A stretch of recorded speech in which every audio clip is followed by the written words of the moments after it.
মূলা শাক ভাজি গরম ভাতে মেশালে পেট ভরে সুখ আসে, মনের ভিতর বসালে তেলে ফোড়ন লাল মরিচ পেঁয়াজের ঘ্রাণ, সাদামাটা ভাজিতেই জমে যায় প্রাণ। ভেন্ডি ভর্তা সর্ষের তেল, কাঁচা লঙ্কা চটকায় মুখে, ওরে বাবারে সাদা সাদা বিচি জলে লঙ্কার আছে, খেতে খেতে মনে হয় আহারে কি যে মাছে। গ্রাম বাংলার ঘ্রাণ মিশে দুই পদে ভরে, মায়ের হাতে জাদু থাকে প্রতিটা করে, চোখ বুঝলে মনে হয় শৈশবের বারান্দা, ভর্তা ভাজি খেয়ে কাটতো কি যে আনন্দা। মূলা শাকে কচকচে স্বাদ, ভেন্ডি ভর্তার ঝাঁঝ, এমন স্বাদের রান্না পেলে মিটে যায় লাজ। চুলার খাজা খুন্তির টুংটাং, মশলার গন্ধ, এ দুই পদেই লুকিয়ে আছে বাংলার বন্ধ।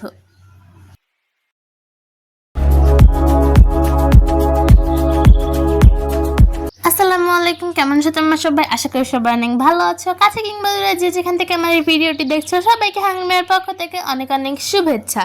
তো বন্ধুরা, আজকে আমরা রান্না করব মূলা শাক বা মিস্টার ইজ্জত আলীর ভাজি আর ভেন্ডি ভর্তা। ঠিক আছে, তো এর জন্য মূলা শাক নিছি, ভেন্ডি ভর্তা নিছি, দুইটাই মাত্র বাজার থেকে কিনে আনা। তো আজকে এগুলো রান্না করব। আর তোমরা অনেক দিন ধরে আমার চ্যানেলে শুধু তেল ঝাল মশলা খাইতেছো। আমি আমার শত্রুদেরকে খুবই ভালোবাসি, এজন্য আমি তেল ঝাল মশলা খাই। কিন্তু এখন থেকে ভাবতেছি একটু কম ভালোবাসে, একটু তেল ঝাল মশলা টশলা একটু কম দিয়াও খাই, যাতে একটু তাড়াতাড়ি বাঁচি, যাতে ওরা আরও বেশি দিন আমার দেখতে পারে। কারণ আমাকে না দেখলে ওদের কি বলবো, ওদের ভাত হজম হয় না, ওরা খেতে পারে না। তো এই জন্যই তো এখানে ভেন্ডিগুলো আমি কাইটে নিয়েছি, কাইটে নিয়ে এইটারে একটু পানির ভিতরে বসাই দিয়ে ঢাকনা দিয়ে দিচ্ছি। পানিটা পুরোটা হয়ে যাবে, বুঝছো? আর যে মিস্টার ইজ্জত আলী বা আমাদের মিস্টার মূলা শাক, সে খুবই সম্মানীয় একজন ব্যক্তি, তাই তার নামের সাথে আমি একটু মিস্টারটা লাগিয়ে দিচ্ছি। তো তাকে প্রথমে একটু সুন্দর করে ধুবো, কারণ তার ভিতরে খুবই ময়লা, সে গোসল করে না ঠিক মতো। তারপর ধোয়ার পরে এগুলো কুচায় কুচায় কাইটা নিচ্ছি, কাইটা নেওয়ার পর যে লবণ দিয়ে মাখাবো। যারা মূলত সিলিন্ডার গ্যাসে রান্না করে, ভাই আমরা সিলিন্ডার গ্যাসে না সরকারি গ্যাস পাইছি, তো যারা সিলিন্ডার গ্যাসে রান্না করে তারা জানো এটার কষ্ট কি। তো এর জন্য মূলা শাকটা সিদ্ধ করে নাহলে গন্ধ লাগে, এমনিতেই কাটলে ওটা গন্ধ টিকা যায় না। তো তোমরা দেখতেই পারতেছো আমাদের ভেন্ডিটা সিদ্ধ হয়ে গেছে, কাটলে ওটা গন্ধে টিকা যায় না, এজন্য ওটা লবণ দিয়ে একটু মাখায় রাখবো, তাহলে এটা কি হইব, সিদ্ধর মতোই হয়ে যাবে, বুঝছো? আর সিদ্ধ করার ঝামেলাটাও থাকবে না, কারণ যে গরম পড়ছে, এত যদি আগুনের কাছে থাহে তা তো কয়দিন পর মুখ তো উগানটার চেয়েও খারাপ হয়ে যাইব। সো কিছু বলার নাই। তারপর এখানে আমি একটা প্যানের ভিতরে একটু নামকে একটু লাল মরিচ, শুকনা মরিচ ভেজে নিচ্ছি। ভেজে নেওয়ার পর প্যানে আমি দিয়ে দেবো সরিষার তেল। সরিষার তেল দিয়ে সব ভর্তা টর্তা রান্না করলে বেশি মজা লাগে। তো এবার এর ভিতরে দিয়ে দিতেছি পেঁয়াজ। এটা কী রান্নাছে আমি জানি না, মেবি এটা শাক হইতেছে, আমার মনে নাই, আমি তো জানি না। তো এবার এটা সুন্দর করে একটু লাল লাল করে ভাজবো। পেঁয়াজগুলো একটু স্পিড আপে দিয়ে দিচ্ছি, কারণ ভালো লাগতেছে না এত এডিট করতে।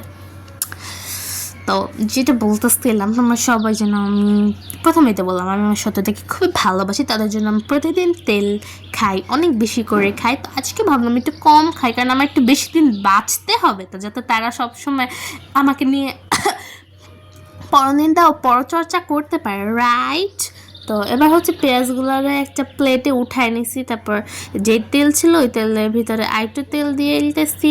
বেশি তেলও দিব না, অল্প তেলও দিব না, একটু মোটামুটি দিব, ঠিক আছে? তো এবার এর ভিতরে দিয়ে দিতেছি মরিচ, শুকনা মরিচ কেটে কেটে দিয়ে দিতেছি। তারপর দিতেছি রসুন। রসুনটা দিলে ফ্লেভারটা ভালো হচ্ছে। আমার স্পেশালি ডালের ভিতরে রসুন খুব ভালো লাগে, যখন রসুনটা মুখে পড়ে কত মজা। তো এবার পেঁয়াজ দিয়ে দিতেছি। আর এতক্ষণ আমি বুঝতে পারছি যেটা হইতে পারে মিস্টার ইজ্জত আলীর ভাজি করা হইতেছে এখানে। তো এবার এটাকে সুন্দর করে একটু ভেজে ভেজে নিব, একটু মিক্সড করে নিব। আমার ঘরে শুক্রবারের দিন যে কি শুরু হয়, হ্যাঁ, একজন দা পায়, একজন আড়ি পাতিল ভাঙ্গে, আর একজন কি কমু, হ্যাঁ, কবি তোরা সভ্যতার বালাই নেই, তারা এখনো গুহা মানব রয়েছে। আমরাই শুধু বিল্ডিং মানব হইছি। তো এগুলো সুন্দর করে একটু লাল লাল করে ভাই জানিব, আমি কিছুই কাটি নাই আজকে, সব স্পিড আপে মাইরা দিছি। তো এতক্ষণ তোমরা ভাজা দেখলে, এবার হচ্ছে যে মিস্টার ইজ্জত আলীকে আমরা সুন্দর করে লবণ দিয়ে মাখিয়ে রাখছিলাম, ওই মিস্টার ইজ্জত আলীকে আমরা দিয়ে দিতেছি। আমি বেশি করে এই লবণ দিছিলাম, আমার আর লবণের প্রয়োজন মেবি হবে না, আমার যতটুকু মনে পড়ে মা আর লবণ দেয় নাকি, কারণ অতটুকু আমি অনেকখানি দিছিলাম, একটু ফুটে দেখাই কি, বাট পরে একটা দিয়েছে। হ্যাঁ হ্যাঁ, আমি আবার এত লয়াল না। তো এবার হচ্ছে এর ভিতরে দিয়ে দিচ্ছি কাঁচা মরিচ, শুধু শুকনা মরিচ দিলে ফ্লেভারটা এতটাও জস আইব না। তো এবার কাঁচামরিচগুলোকে দিয়ে দিছে, আর কাঁচামরিচের যে দাম বাজারে শুনলাম, এগুলো আমাদের ডিপে রাখা কাঁচামরিচ। এখন তোমরা যদি চাও আমার থেকে কাঁচামরিচ কিনতে পারো, খুবই ফ্রেশ ফ্রেশ কাঁচামরিচ, বেশি না, মাত্র মাত্র মাত্র মাত্র 2,220 টাকা। হ্যাঁ, কিনতে চাইলে আসো। তো এবার যে ভাজা পেঁয়াজগুলো উঠায় রাখছিলাম ওগুলোর সাথে হচ্ছে আমি শুকনো মরিচগুলো নিয়ে হাত দিয়ে একটু ডইলে নিতেছি, অ্যান্ড এটাই দেখতে ইয়াম্মি লাগতেছে, এটা খাইতেও মজা লাগে লবণ দিয়ে মাখাইলে। আর অনেকেই হচ্ছে ভেন্ডি ভর্তাটা হচ্ছে নর্মালি খায়, ভাতের ভিতরে দিয়ে দেয়, তারপর উঠাই নিয়ে কুটকুট করে গিলা ফেলে। আমিও এমনি খাইতাম, বাট ওই দিন আম্মু এটা রান্না করছে, আমার এত ভালো লাগছে, পরে আমি বলছি যে এটা তুমি আবার বানাবা, এটা ভিডিও মজা লাগে এমনি খাইলে খুবই, বুঝছো। তো এবার এর ভিতরে দিয়েছি সরিষার তেল দিলে হচ্ছে ফ্লেভারটা ভালো আসে, অন্য তেলের ফ্লেভারটা এত ভালো না, সরিষার তেলের ফ্লেভারটা বেশি ভালো। তো এবার হচ্ছে সরিষার তেলটা দিয়ে এটাকে আরেকবার একটু কষলায় মাখায় নিব। তোমরা দেখতে পারতেছো যে কালারটা কত বেশি সুন্দর হয়েছে না।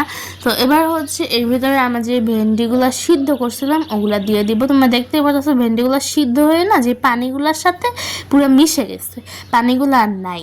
আর এটা খুবই পিছলা হয় ভেন্ডির ভর্তাটা, আমার খুব ভালো লাগে, অনেক মজা লাগে। আচ্ছা, শিনচ্যানে একটা হয় না, শিনচ্যানে একটা খাবার দেওয়া যায়, তো জাপানিজ শিনচ্যানরা ন্যাটো বিনস। তো আমি এই ন্যাটো বিনস দেখা ভাবতাম এই ন্যাটো বিনস আর ভেন্ডি মনে হয় একই জিনিস, বাট না, এক না, ভেন্ডি বেশি মজা, ন্যাটো বিনসের গন্ধ বা। তো আমি শুনছি, আই ডোন্ট নো। এখন হচ্ছে এই ভেন্ডিটা দিয়ে এটাকে সুন্দর করে মাখায় নিচ্ছি, আর আমাদের যে ভেন্ডির ভর্তাটা ওইটা হচ্ছে রেডি হয়ে গেছে। আমি বলি কি, প্রতিদিন ফার্মের মুরগি না খায়া মাঝে মধ্যে একটু শাক পাতাও খায়ও, বাঁচবা বেশি দিন না, যদি বাঁচার ইচ্ছা না থাকে না, বাঁচবা তো দুইটা খাইলেই বাঁচবা, যদি হায়াত থায়, হ্যাঁ আয়ু থায়। তো আর যদি তোমরা চাও যে আমি এমনি ওয়া বাসুম, তা খাইতে পারো, প্রতিদিন মুরগি খাও। ছোটোবেলায় বা একটা আমার বয়স কত, 6 বছর, 6 বা 7, আমি 6 বছর। তো দেখতেই পাচ্ছ মূলা শাক ভাজিটা বা মিস্টার ইজ্জত আলীর ভাজিটা দেখতে কত বেশি ইয়াম্মি লাগতেছে। তখন হচ্ছে একটা দেখাইতেছে টিভির কার্টুনের পাশাপাশি কয়েকটিও দেখায় না যে বন্ধুরা বা ছোট বন্ধুরা এরকম করলে ভালো হয়। তো এরকম একটা আসছে, মিনার মতো একটা চরিত্র ওই জায়গা, মিনা। তো ওইখানে হচ্ছে বলতে আসতে যে তোমরা অবশ্যই কি জানি কইছে, হ্যাঁ, তোমরা অবশ্যই সপ্তাহে 3 দিন মুরগি খাবা, এটা ভালো। তো তখন হচ্ছে আমি যদ্দূর আমার মাথায় ব্রেনে কুলায়, আমি যতটুকু জানি সবাই শুক্রবারে মুরগিটা রান্নার চেষ্টা করে বেশি, অ্যান্ড অন্যদিনও মাঝে মধ্যে খায়, ঠিক আছে। শুক্রবারটা হচ্ছে কমন পড়ে, আর বাকিগুলো এত মেইন না, হইলেও হয় না হইলেও হয়। তো এখানে আমি মার কাছে নাচতে গেছি, আম্মু দেখছো আমি কি পাইছি, যে তুমি এখন থেকে সপ্তাহে 3 দিন মুরগি রান্না। মা কয় তোরা কি খাওয়াই না মুরগি? আমি কই খাওয়াও। তো তুই আবার এটি কষ্ট, আমি কার্টুনে দেখছি এটি খাইলে ভালো হয়, জানি পুং করে। তো তোমাদের কাছে যদি আমার আজকের ভিডিওটি ভালো লাগে তো প্লিজ লাইক কমেন্ট শেয়ার এবং সাবস্ক্রাইব করে দিও। আমি জানি তোমাদের কাছে ভালো লাগছে। যদি তোমরা আগে থেকে আমার বন্ধু হয়ে থাকো তাহলে তোমাদেরকে অনেক বেশি ধন্যবাদ। যদি তোমরা আগে থেকে আমার বন্ধু না হয়ে থাকো তাহলে তোমাদেরকে আরও বেশি ধন্যবাদ, কারণ তোমরা নতুন আসছো। আর অবশ্যই একটা সাবস্ক্রাইব করে দিয়ে যাবা। আমার এখন সাবস্ক্রাইব লাগবো, আমার ভালো লাগে সাবস্ক্রাইব হইলে। তো আজকের মতো আসি, tata, bye bye, see you, goodbye, দেখাবো অন্য কোনো ভিডিওতে। আসসালামু আলাইকুম।